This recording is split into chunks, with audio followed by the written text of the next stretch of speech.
Hello everyone, my name is Cody Scott. I'm from your PBA 515 course, and my presentation is over the City of Nacogdoches. More specifically, I wanted to go over readability and transparency in the city budget, mainly because this is a topic that will translate into everybody's budget, and it's also a very important topic in public administration, as well as in politics and government lately. So to do my project, I reviewed the fiscal year budget, summary budget, and the comprehensive financial report, as well as the auditing report. And I also interviewed the Nacogdoches Department of Finance Director, Pamela Kerbo, and also some citizens of Nacogdoches to get their opinion on some of the topics I talk about. So real quick first, the points of readability. There is a tide of transparency lately. The U.S. Bar Association calls it a tsunami of transparency because of how serious and important it is nowadays. So the trust in government is down. It's been like that since the past half century. And although local governments largely do a good job at keeping citizens' trust, it's been reported as being down as much as 13%. And this just goes to show how public administrators are expected to be forthcoming with all information related to their agency. The purpose of a public administrator is to serve the public, and if it's not provided with data obtained by the agency in a understandable and readable way, that relationship can be damaged. There's also another good point is that budgets are used as a communication device. Budgets reveal the life of the city, so everything going on behind the scenes and in the inner workings of the government to inform citizens about everything, from projects to events, revenues, expenses, laws, and projects in the city, also policies, and probably most importantly, the city focus and the core values, because citizens want to see the city's core values correlate with their own, so they feel like the city's working for them. Those responsible for implementing the budget have the obligation to keep citizens and stakeholders informed about their budget decisions. That's what the decisions are, how they're made, and what information was used. The internet has greatly facilitated in the dissemination and accessibility of budget information, concurrently simplifying the budget office's task, but there's still a problem of making it readable, even if it's accessible. So what do citizens look for in a budget? If a citizen comes to a city council meeting, they can get a budget, or if they download it offline, the very first thing they see is the cover page. A lot of cities, including Nacogdoches, are required by law to have certain information, and the cover page is the first thing they see, and we'll look at that later. They look at the letter from the mayor because it is usually pretty well written, and in Nacogdoches' budget, it's pretty concise and down to the point. If the citizens are interested in a certain policy or procedure, they'll go straight to that. Or if they have any special concerns like tax or the general revenues, or if they're concerned about a specific department, they'll go there first. So when I was talking to citizens in Nacogdoches, there was one topic that came up every single time. You won't be surprised. It is property taxes. A lot of citizens are confused about how they're calculated. How do they get billed a certain amount every time without some coming up to the house and checking on improvements? They're largely confused. They just get this large bill, and it makes them pretty angry and distrustful.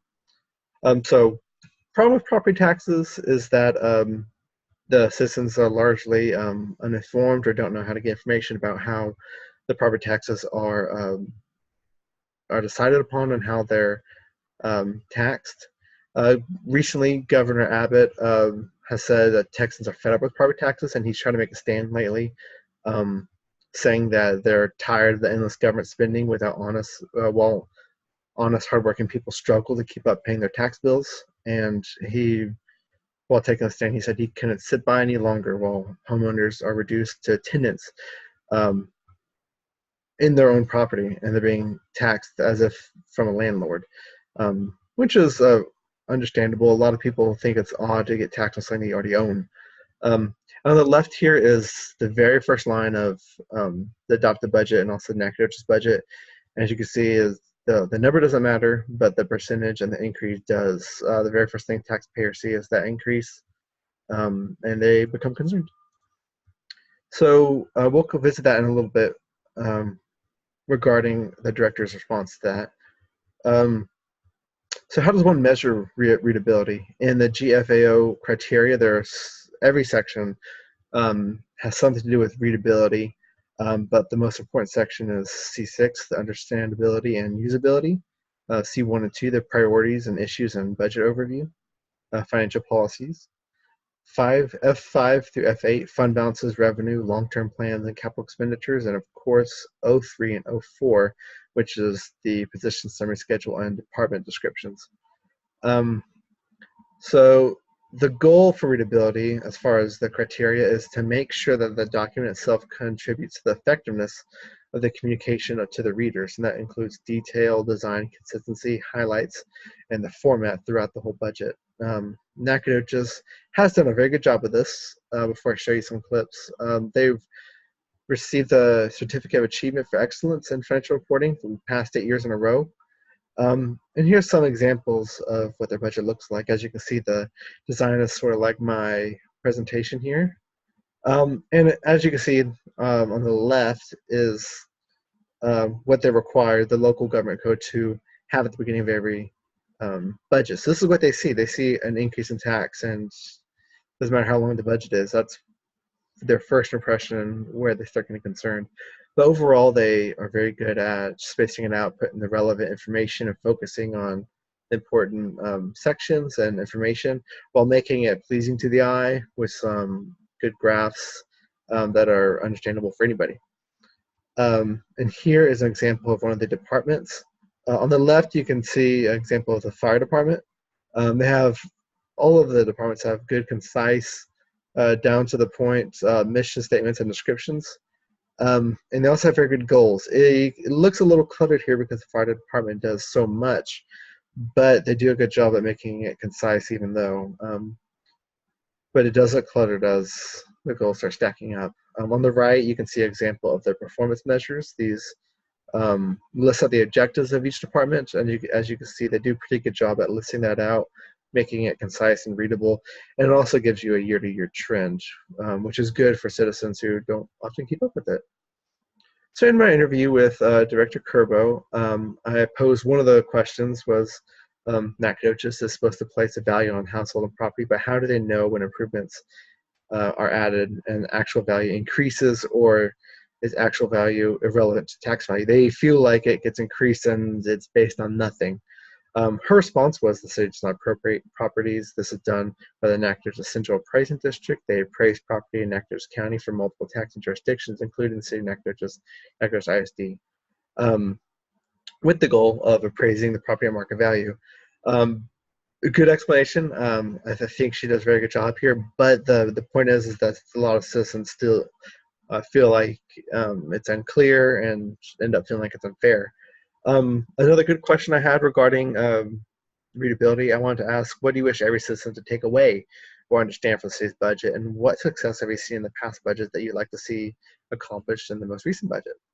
And she wanted citizens to know that the budget is a balance of revenue and services, and that the city has a limited amount. She goes back to how limited the resources are, and although they get a lot of projects done, they do have to prioritize based on budget restraints.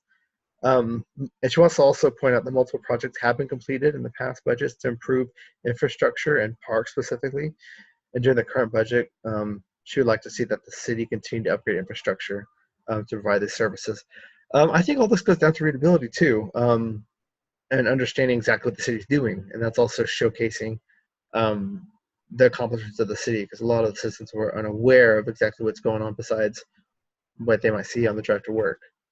So my recommendations, the budget is great. It's formatted great and it's very readable. It's all basic information that needs to be built on. So good, a good thing that the GFAO explained was that transparency is one way in which governments can build trust. However, transparency doesn't mean just making financial data available to those who have interest in it. You have to reach out to those who want to know more or who don't have any interest in it and want to showcase accomplishments. So they have good readability and good transparency, and they just need to supplement it with more engagement. I have 3 steps here. 1 is to showcase city projects and accomplishments. 2 is to communicate concerns with issues affecting the community. And 3 is to include a citizens guide. This is a guide that supplements the budget for citizens. A lot of large cities have this, and it goes into how to read a budget, the process of making a budget, long-term aims, and how tax is figured and where it's going, where the plans are with that tax. So first off, showcasing accomplishments. Psychological research suggests that people don't rely solely or even primarily on logic or reason to form judgments, especially trust. So that goes with the budget information. They see budget information and it, it, they don't form opinions on it. They don't see the trends and improvements and think that the raise of property tax is good without seeing any sort of correlated city values or projects being improved. So first, I need to make general acknowledgement of their accomplishments and also give some credit to citizens for their tax funds. Wouldn't be possible without the city. Citizens need to have better knowledge of the budget so that they can understand what goes into it. They also need to display the accomplishments. A lot of this is easier to do with social media news, and also actually physical signs. Here's an example of a sign in Rhode Island. Very basic, but it shows you that the city cares and that they're keeping track of the project. So as you can see, it was a bridge. It shows that it's 2% over budget, 5 months late, but it shows accountability and shows that they care. And I think citizens like to see that. Recently on Mim Street, there was a sign like this saying your tax dollars at work. I think having more signs like that on social media or physical signs will show citizens that the government's working for them. A citizens guide to help simplify the city budget, increase their understanding. If citizens can understand what goes into more, I think they would participate more, and the trust will increase as a result. There's an argument, of course, that those who are involved, that those who will benefit from information like this are ones who are involved anyways. The ones who go out and find the information will be the ones to see this, and the ones who don't care won't bother to look at this. But a guy like this will just be another gesture to extend to a community to let them know that the cities work for them and that they're accessible. Some examples, San Diego and Chula Vista have a city guide that goes along with the annual budget that identifies where tax dollars are come from, where they're being spent to. I just want to wrap up with a good quote from someone who's been in the news lately, Joe Biden. Don't tell me what you value, show me your budget and I'll tell you what you value. Citizens want to see a correlation of values in the city and in their communities. They want to see the project that they're working on, something that they care about, and they want to see it happen.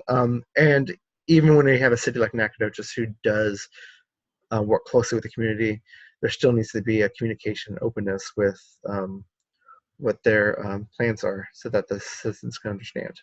And that's everything.